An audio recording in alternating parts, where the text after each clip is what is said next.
Alléluia, chrétiens célestes bien-aimés. Aujourd'hui, nous allons parler d'un point très capital qui est négligé par les chrétiens, mais qui est en fait obligatoire pour le salut de quiconque désire vraiment être sauvé. Dieu nous a appelés à la sanctification, Dieu nous a appelés à vivre dans la sainteté, loin du péché. Ce qui est étonnant, plusieurs soi-disant prédicateurs ou évangélistes pasteurs enseignent le contraire. Certains même disent que la perfection est impossible. Mon frère, ma soeur, si quelqu'un te parle ainsi, il faut savoir que tu as affaire avec un faux prédicateur, avec un faux pasteur. Ne l'écoute pas, parce que la Bible dit toujours le contraire de ce que la personne t'enseigne. La Bible dit que Dieu nous a appelés à la sanctification. Hébreux 12,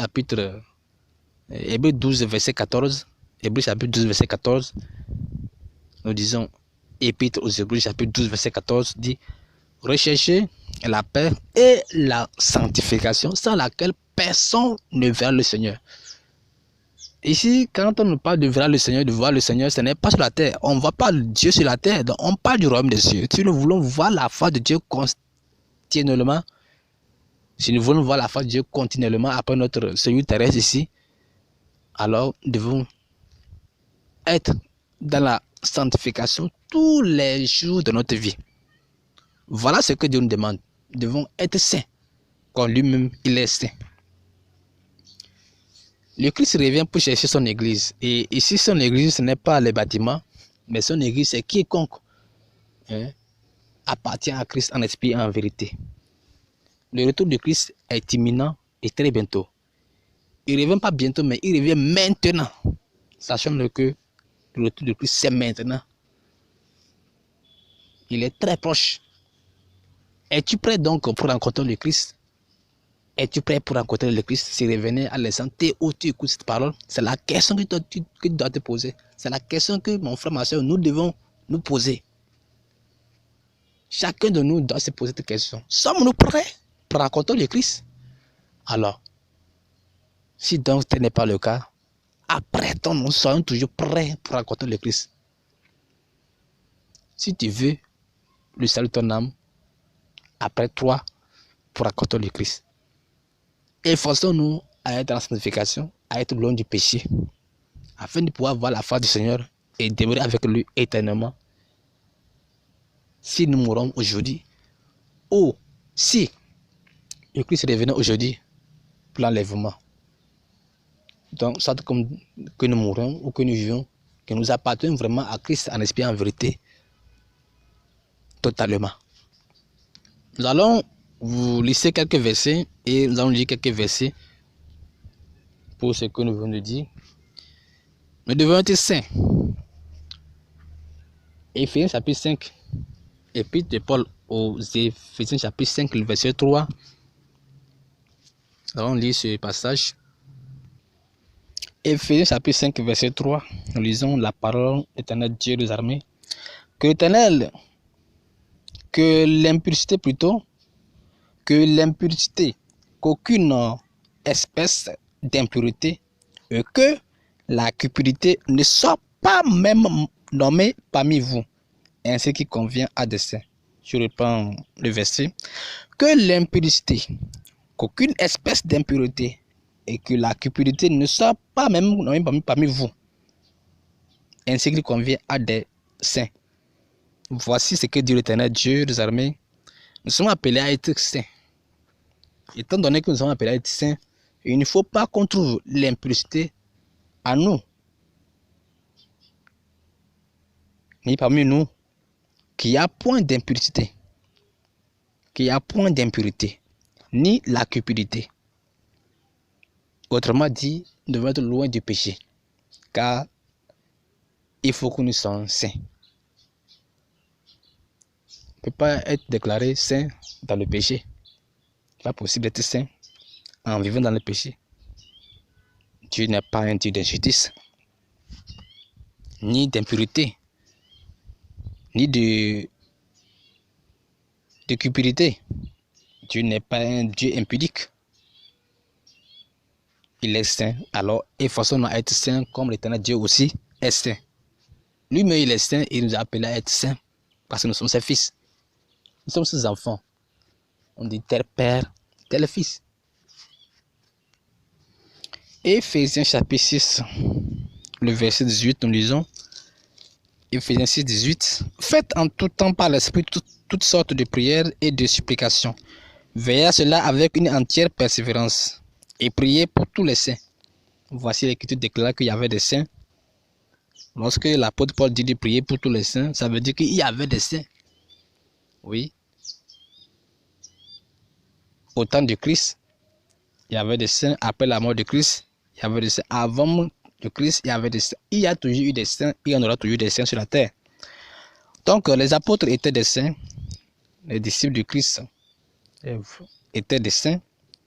Et c'est pour eux que l'apôtre Paul disait de prier pour eux, afin qu'ils puissent accomplir leur mission.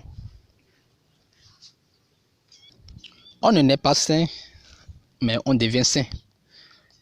Quand vous lisez Romains chapitre 1, Épître de Paul aux Romains chapitre 1, verset 7, vous le verrez, Dieu nous a appelés à être saints. Tu n'es pas né saint, mais tu dois devenir saint. Lorsque tu décides d'appartenir à Christ, alors là, tu dois t'efforcer à devenir saint et à demeurer saint. Nous allons vous lire quelques versets et vous les lirez à la maison afin de comprendre ce que nous disons sur la sanctification et sur la sainteté. Premier épître de Pierre, 1 Pierre chapitre 1, le verset 15 et 16. Vous allez lire Exode chapitre 22, verset 31. Je reprends les deux versets. 1 Pierre 1, verset 15 et 16. Second passage, le passage suivant, Exode chapitre 22, verset 31. Lévitique 11, le verset 44 à 45. Lévitique 11, 44 à 45. Lévitique 19, verset 2. Lévitique 19, verset 2. Lévitique 20, verset 26.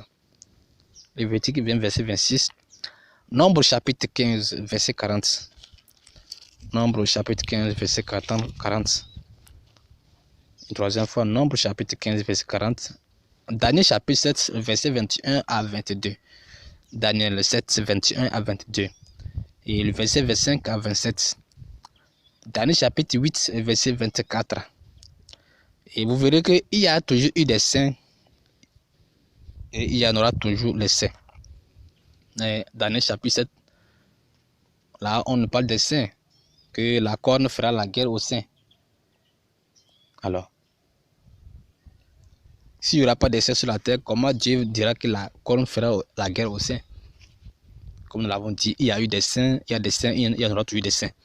Et nous sommes appelés à être saints si nous voulons appartenir à Christ et ou à Dieu.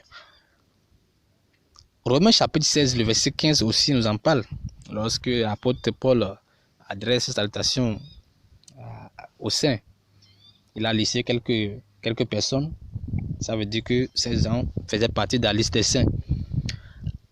Donc Romains chapitre 16, verset 15, Actes chapitre 9, verset 13 et 32. Actes chapitre 9, verset 13 et 32.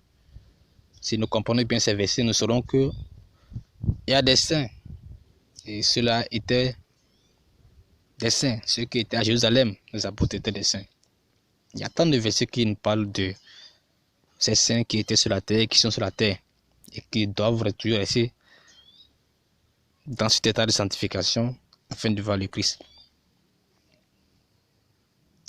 Je vais seulement lire 1 Pierre 1, verset 15-16. Lisons la parole de l'Éternel dans le premier épître de Pierre, chapitre 1, le verset 15 et 16. Mais, puisque celui qui vous a appelé est saint, vous aussi soyez saints dans toute votre conduite. Selon qu'il est écrit, vous serez saints, car je suis saint. Tu reprends encore le passage.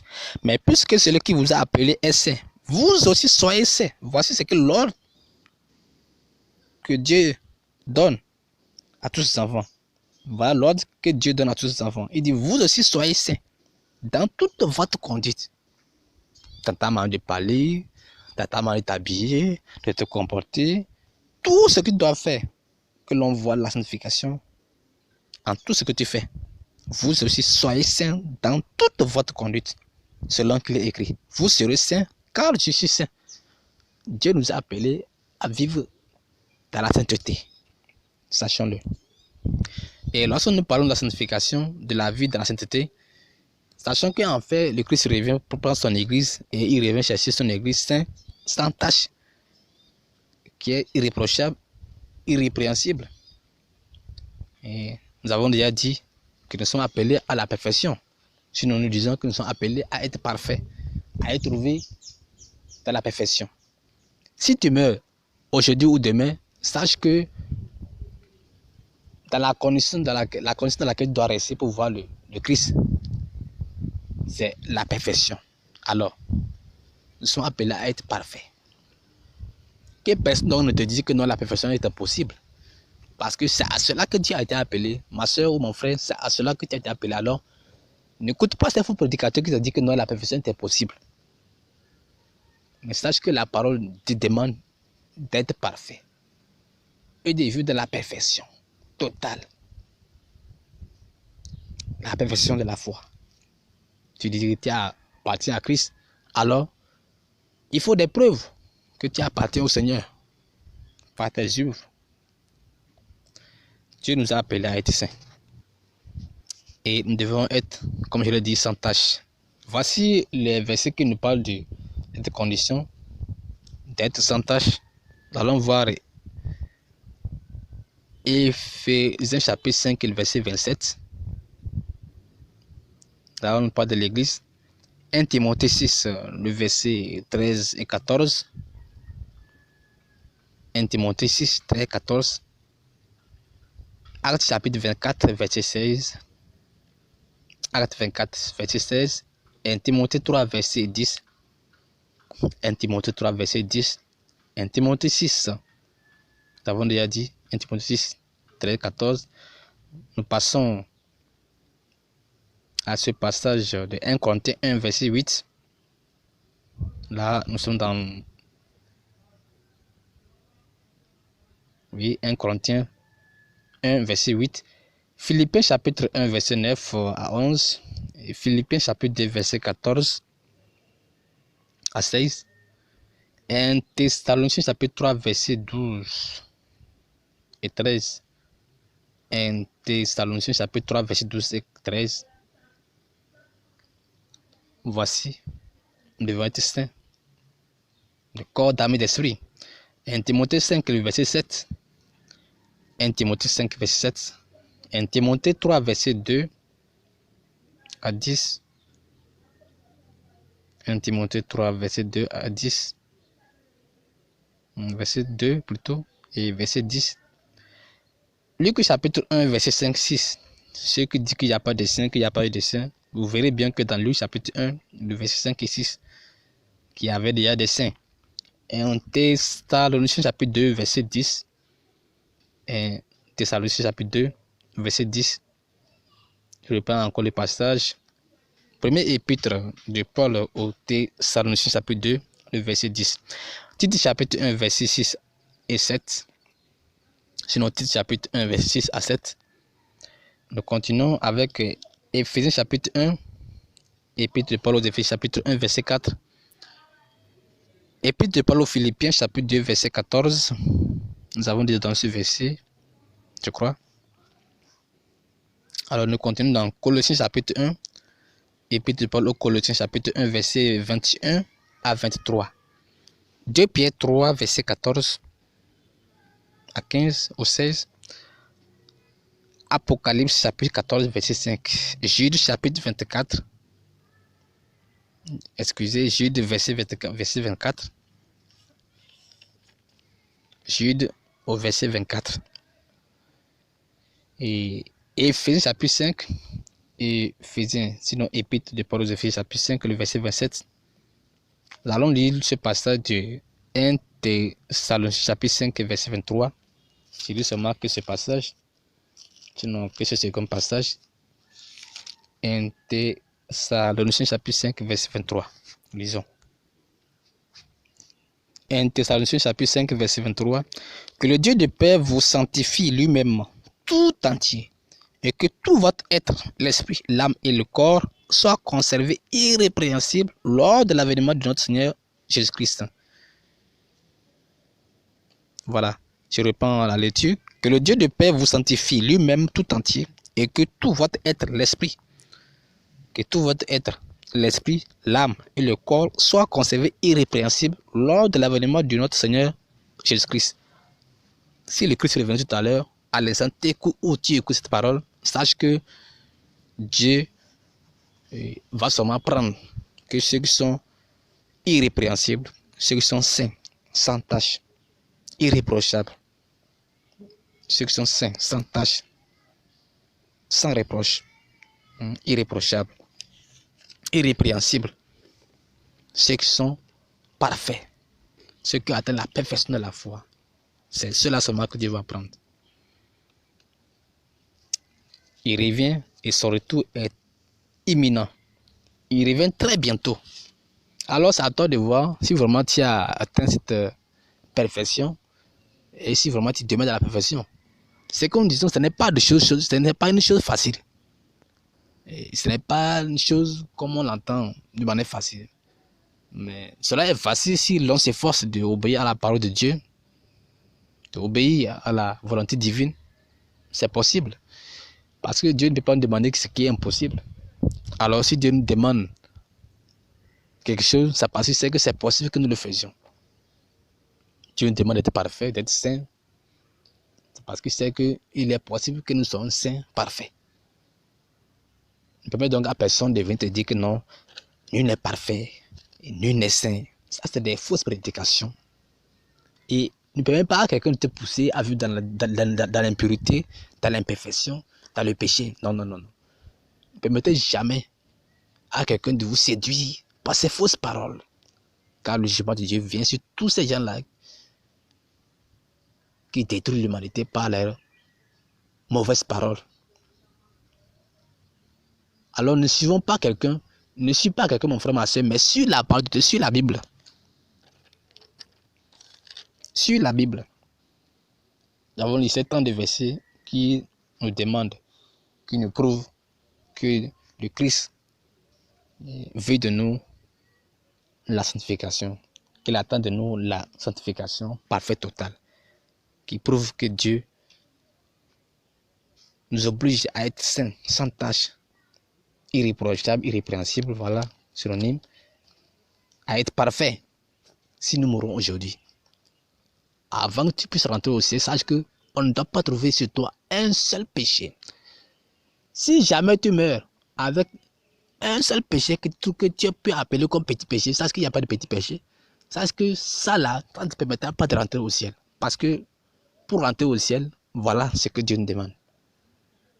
D'être dans la perfection. Matthieu chapitre 5, le verset 48, il dit, soyez donc parfaits comme votre Père Céleste est parfait. Ça, c'est le Seigneur lui-même qui parle. Il dit, soyez donc parfaits comme votre Père Céleste est parfait. Si la perfection est impossible, comme je l'ai dit, le Christ ne peut pas nous demander la perfection. C'est parce que c'est possible d'être parfait. C'est pourquoi il nous demande d'être parfait. Il est possible d'être parfait, alors efforçons d'être dans la perfection comme Dieu le demande. Vous pourriez aussi lire Matthieu chapitre 19, Évangile selon Matthieu chapitre 19, verset 21, Éphésiens chapitre 4, verset 13, et Colossiens chapitre 1, verset 28. Il y a aussi Colossiens chapitre 4, le verset 12, Jacques chapitre 1, le verset 4, 2 Corinthiens 13, 9 et 11. Nous comprendrons que Dieu nous oblige à être dans cet état. Notre prière est que Dieu nous aide à vivre dans la sanctification parfaite, dans la sanctification totale. Que Dieu nous aide, à être sans reproche, que nous aide à être sans tâche. Tout le reste de notre vie, voilà la prière que nous devons adresser à Dieu. Qu'il nous aide à vivre dans la sainteté parfaite, totale, de corps, d'âme et d'esprit. Dans toute notre conduite sur la terre, que Dieu nous aide à faire ça, rien que ta volonté. Que nous soyons trouvés sans tâche, qu'au moment de notre mort, que nous soyons sans tâche, irrépréhensibles. Que nous demeurions dans la perfection. Parce qu'en vérité, si à la dernière seconde de ta vie, on voit la colère en toi, ce que tu as vécu inutilement. Tu aurais vécu inutilement. On ne t'a pas trouvé le péché en toi. Que ce soit la colère, ni la vie du vol, non. Que ce soit l'impudicité, on ne doit pas trouver ça dans ta vie. Si donc tu es encore dans l'impudicité, mon frère, ma soeur, c'est le temps de se repentir. C'est le moment de se repentir. Et ne te trompe pas en disant que non, c'est pas possible d'être parfait. Si tu te dis que c'est impossible d'être parfait, ça tu t'es déjà condamné toi-même. Toi qui te dis que non, c'est impossible d'être parfait, ça tu t'es déjà condamné. Parce que c'est possible d'être parfait. Et c'est pour cela que Christ est venu, afin que par son sacrifice et par l'assistance du Saint-Esprit, l'on puisse atteindre et demeurer toujours dans la perfection. Grâce au Saint-Esprit, bien sûr. Grâce au Saint-Esprit qui va nous aider à faire la volonté divine. Prions que Dieu nous compte parmi les saints, qu'au dernier jour, quand notre dernier souffle sur la terre, que nous soyons trouvés saints, sans tache, irrépréhensibles. Ma prière donc est que Dieu vous assiste tous, toi qui écoutes cette parole et qui as décidé de faire l'effort de vivre dans la sanctification totale, d'être trouvé sans tâche, d'être trouvé saint devant Dieu tous les jours de ta vie. Toi qui t'efforces, toi qui as décidé d'atteindre la perfection et de demeurer dans la perfection, que Dieu t'aide. Que Dieu t'assiste, mon frère, ma soeur, à vivre dans cette condition de perfection que Dieu nous demande. Et sachons-le, même dans les 12 interdits, c'est écrit. Le 12e interdit de l'Église céleste dit quoi? Éviter de tuer son corps, son âme, sa pensée par le péché, mais s'efforcer de tendre vers la perfection. Et certains disent, Sainte est l'Église du Christ céleste. Quiconque veille adorer doit être saint de corps, d'âme et d'esprit. C'est la même chose. Donc voilà, le 12e interdit de l'Église du christianisme céleste nous parle de la perfection, nous demande d'éviter tout péché. Parce que c'est ce que Dieu exige pour notre salut éternel. L'Église céleste est une Église sainte. Alors, aujourd'hui, mon frère, ma soeur, tu sais que si vraiment tu veux hériter le ciel, qu'il te faut toutes ces choses. Si vraiment, parce que cette parole n'est pas pour ceux qui vont à l'église. Cette parole est pour celui qui cherche vraiment le salut de son âme. Celui qui veut vraiment être sauvé, qui veut hériter le royaume de Dieu là. C'est pour cela que je m'adresse. C'est pour cela que Dieu adresse cette parole. Nous ne parlons pas de ceux qui vont à l'église pour seulement que les biens matériels, pour les choses terrestres, mais celui qui cherche vraiment le salut éternel de son âme. C'est pour lui, cette parole. Ils ne sont pas là pour ceux qui sont venus seulement prendre quelque chose au point de Dieu. Non, non, non, non. Et sachant que Dieu n'est pas une boutique. Nous en reviendrons par la grâce de Dieu et sur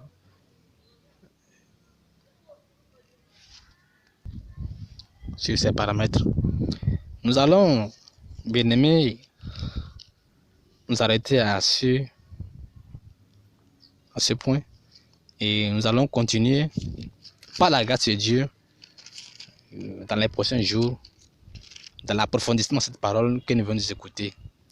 Nous allons approfondir cette parole que nous venons nous écouter. Je vais dire, nous allons définir, si nous allons expliquer de loin à l'âge ce que nous devons éviter afin de pouvoir atteindre cette perfection à laquelle Dieu nous a appelés. Cette vie sainte, sans tache, irrépréhensible, auquel Dieu nous a appelés. Soyez bénis, vous tous ceux qui nous écoutez, que Dieu vous assiste et que vous aide à mettre en pratique cette parole. Nous aimons d'un amour inaltérable. Alors nous le faisons pour la gloire de Dieu et pour le salut des âmes.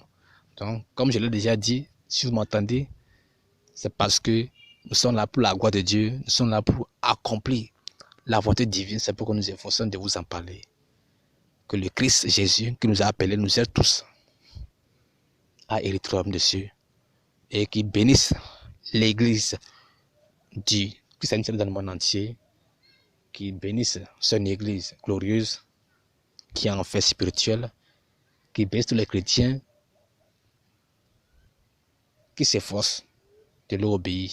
Que la paix soit avec vous tous. Amen.